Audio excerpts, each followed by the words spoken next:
ಬಾರಮ್ಮ ಶಾರದೆ ಎಲ್ಲರಿಗೂ ಬುದ್ಧಿ ನೀಡು.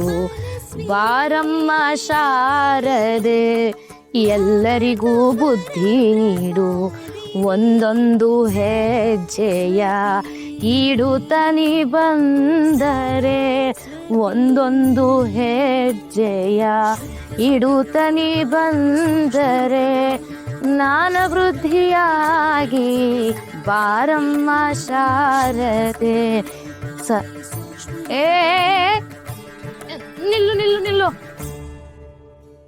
ಯಾರ್ ನೀನು? ಹೇಳ್ದೆ ಕೇಳ್ದೆ ಸೀದಾ ಒಳಗೆ ನುಗ್ತಾ ಇದ್ದೀಯಲ್ಲ. ಶಾರದೆ ಶಾರದೆ ಅಂತ ಇವತ್ತಾನೆ ನೀನ್ ಕರಿತಿದ್ದೆ ತಾನೆ, ಅದಕ್ಕೆ ಬಂದೆ.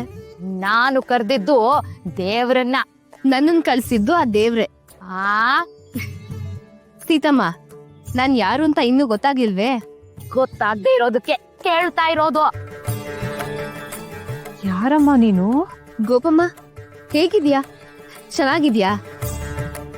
ನಾನ್ ಯಾರು ಅಂತ ಗೊತ್ತಾಗ್ಲಿಲ್ವಾ? ಶಾರದೆ, ನಿನ್ ಚಿಕ್ಕಪ್ಪನ್ ಮಗಳು.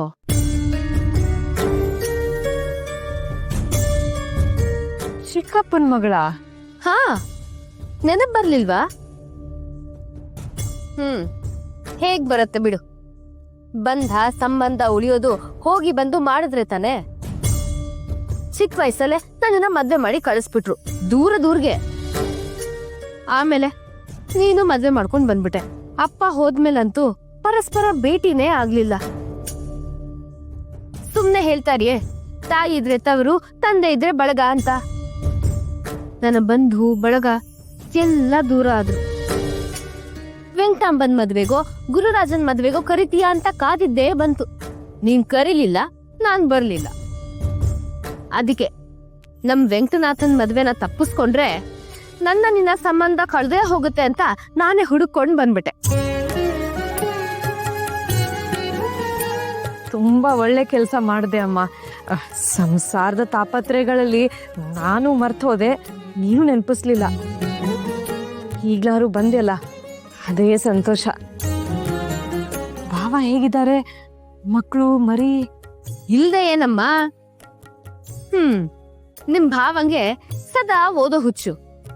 ಯಾವಾಗ್ಲೂ ವೇದಗಳನ್ನ ಹಿಡ್ಕೊಂಡೇ ಕೂತಿರ್ತಾರೆ. ಇನ್ನೊಬ್ಬ ಮಗ ಲೋಕ ಸಂಚಾರಿ. ನಾರಾಯಣ ನಾರಾಯಣ ಅಂತ ಅನ್ಕೊಂಡು ಊರ್ ತಿರುಗ್ತಾ ಇರ್ತಾನೆ. ಮದ್ವೆ ಇಲ್ಲ, ಸಂಸಾರ ಇಲ್ಲ, ಮಹಾ ವೈಷ್ಣವ ಅವನು. ಇನ್ನೊಬ್ಬ ಮಗನ್ನ ಸಾಕೊಂಡಿದ್ವಿ, ಶಂಕುಕರ್ಣ ಅಂತ ಅವನ ಹೆಸರು.